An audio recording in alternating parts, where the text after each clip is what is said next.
Hello, and thank you for joining today's webinar on spend management. My name is Michael Ross, and I'm the Senior Marketing Manager here at Oildex. I've been part of the Open Invoice team for approximately 7 years.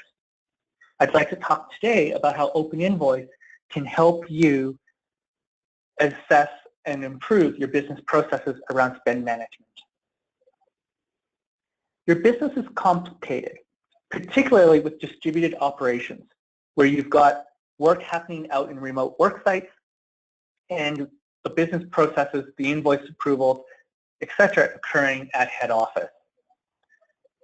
Add to that a large and varied supply chain and complex services, and you can have complex pricing models that you need to deal with.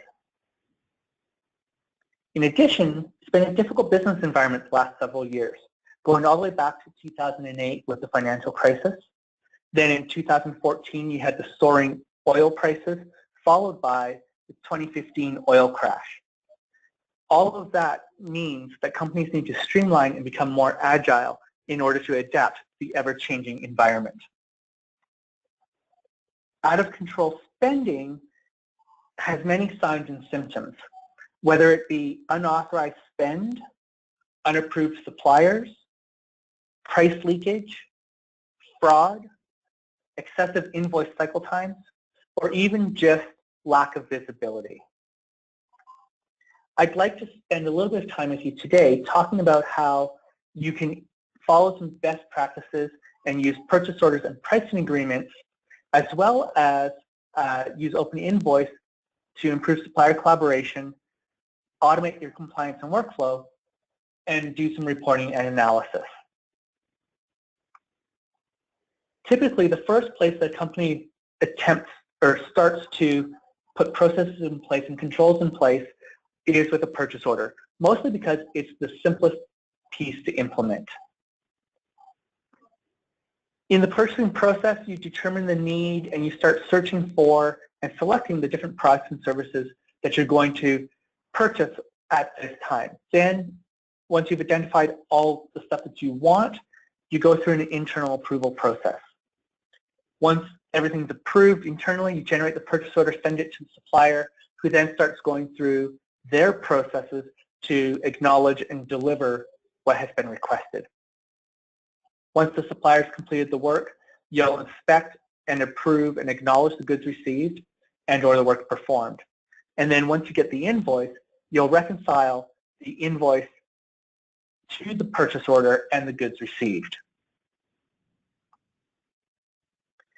Purchase orders define the details of the product and service requested, and it includes many different data points, such as delivery date and location, quantity, the unit of measure, and the rate, as well as any special delivery instructions. Typically, purchase orders are managed using paper, so that means that you have to physically distribute the purchase order to the supplier, whether it be through the postal service, fax, or scan and email. Once you've distributed it, then version control becomes a potential issue if changes have to be made. And how do you ensure that everybody who's got a copy of that purchase order has the correct version? Once the work is done and the invoice comes in, you have to manually reconcile that invoice to the paper purchase order, and you typically rely on your year-end audits to enforce compliance. If you go digital with Open Invoice, you're doing electronic transmission. So you're connecting your purchasing system to Open Invoice, and the suppliers are able to connect their order management system to Open Invoice and download a copy of the purchase order electronically. It's very easy to identify changes as they occur with Open Invoice and go through an approval process for those changes. When an invoice comes in, you can easily reconcile, and the reconciliation is automated between the documents, allowing you then to develop and automate your compliance rules and exception handling processes. The detailed purchase orders work great for simple projects or where everything is known up front.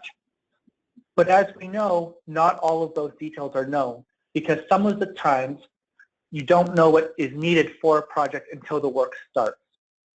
In those cases, generate what's known as a limit or a blanket order, which will establish the project budget, get to your pre-approved spend commitment, and provides the supplier with information about how they're doing in relation to that budget. And then when you use it in conjunction with the pricing agreement, you can gain some greater control. The next step as companies look to add controls to their spend is a pricing agreement, which is a negotiated contract between you and your supplier for the goods provided and the price of that good. There's a lengthy process involved in terms of negotiating, going through an execution process, maintaining the contract, as well as monitoring and looking for compliance. And it's a circular process. So as the life of the contract continues, changes and revisions need to be made. And so you go through each of these cycles repeatedly for the life of the contract. Ideally, you would have a pricing agreement or a contract in place with every supplier for every good and service that you would ever purchase. However, that's not realistic because you have limited resources. So then who do you negotiate with? Focus on your strategic suppliers. And you do this by segmenting your suppliers to reflect their strategic importance to your company. Typically, that's by spend and business criticality. If you spend a lot of money with them, or if you're relying on them for a specific piece or a specific service that only they can provide or only a limited number of suppliers can provide, then they're critical to your business. So you probably want to get some agreements in place. Once you've identified the strategic suppliers, prioritize your top tier. Look beyond the strategic and financial fit. Consider their culture, their operating model, and the business practices. Do they align with your goals and how you want to be perceived to the public? And then select meaningful KPIs and share the information. Once you've identified your products, your suppliers, you need to look at strategic products and services. And you do that by classifying your spend, whether it be through your general ledger codes or industry standards or some other mechanism. But basically something that allows you to group all of your products and services across all suppliers and look at it holistically. Then you prioritize the top spend by classification. Once you've completed both activities, you then focus on your top spend products and services with your strategic suppliers. And those are the items that you want to negotiate for first. Once you've negotiated the contract, how do you manage it? Typically, contracts are managed by paper, in which case a contract is a contract and it's not able to be changed easily. You've got physical storage and copy distribution. So does it sit in a file cabinet somewhere? Do you get a copy to the supplier? Do you get a copy to your accounts receivable team? And once you do distribute, you've got the version control problem again. So if an amendment occurs, how do you get that amendment out to everybody and ensure that everybody's working from the correct version? When invoices come in, you've got to go through a manual reconciliation of comparing the invoice to that physical paper contract. And so then typically what happens is, again, you're relying on your audit to enforce compliance. If you go digital with Open Invoice, it embraces change. Amendments are easy and version control is taken care of. Everybody's always working off of the correct version of the document. With online access, everybody has access to that document and its most recent version. Invoices coming in that reference a pricing agreement are automatically reconciled and issues are flagged, which then allows you to automate your compliance rules and deal with exceptions instead of processing every single item all the time. It's important when you're going through these processes that you don't focus just on your own company, but you also look at how you collaborate with your supplier and look for ways and tools that will help that collaboration.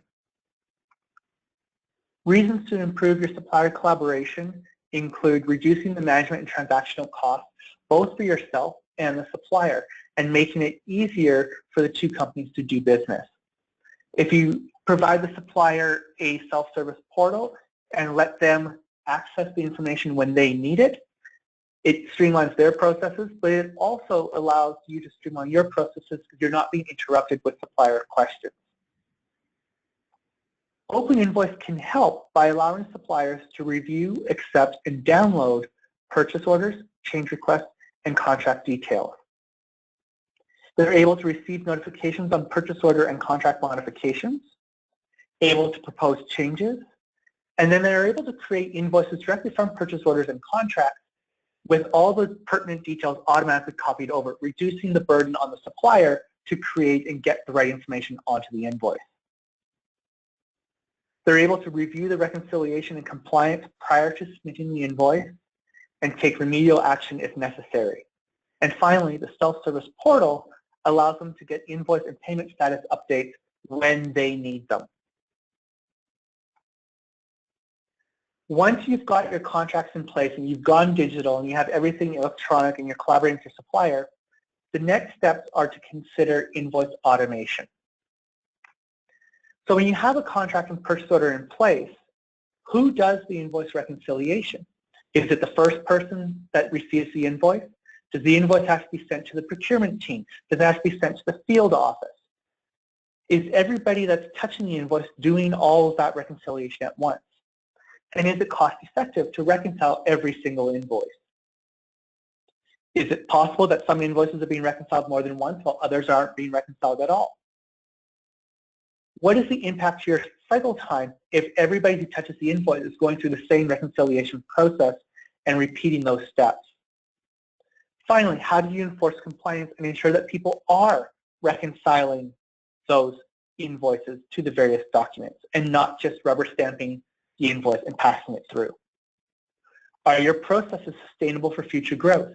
If you double your business, do you have the people and the processes in place to be able to manage all the new volume and increased volume that comes in as a result? Added to that are terminology and description issues. You've got different terminology between your contract, your purchase order, your goods receipt, and your invoice. And that's primarily due because you've got different people involved in the creation of each of those documents.